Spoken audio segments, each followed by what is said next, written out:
ಪಶ್ಚಿಮ ಏಷ್ಯಾ ಮತ್ತು ಕೊಲ್ಲಿ ಪ್ರದೇಶದಲ್ಲಿ ಉದ್ಭವಿಸುತ್ತಿರುವ ಪರಿಸ್ಥಿತಿಯ ಬಗ್ಗೆ ಚರ್ಚಿಸಲು ವಿದೇಶಾಂಗ ಸಚಿವಾಲಯದ ಕಾರ್ಯದರ್ಶಿ ಶ್ರೀಪ್ರಿಯಾ ರಂಗನಾಥನ್ ಎಲ್ಲ ರಾಜ್ಯಗಳು ಮತ್ತು ಕೇಂದ್ರಾಡಳಿತ ಪ್ರದೇಶಗಳ ಮುಖ್ಯ ಕಾರ್ಯದರ್ಶಿಗಳೊಂದಿಗೆ ವರ್ಚುವಲ್ ಸಭೆ ನಡೆಸಿದರು.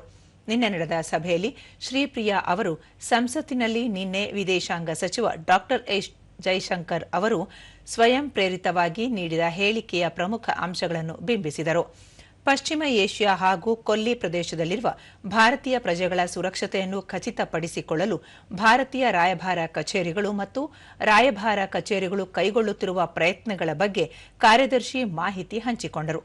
ಜೊತೆಗೆ ರಾಯಭಾರ ಕಚೇರಿಗಳು ನಿಯಮಿತವಾಗಿ ನೀಡುತ್ತಿರುವ ಹೊಸ ಮಾಹಿತಿ ಮತ್ತು ಸಲಹೆಗಳನ್ನು ಪ್ರಸಾರ ಮಾಡಲು ರಾಜ್ಯಗಳು ಮತ್ತು ಕೇಂದ್ರಾಡಳಿತ ಪ್ರದೇಶಗಳ ಸಹಾಯವನ್ನು ಕೋರಿದರು.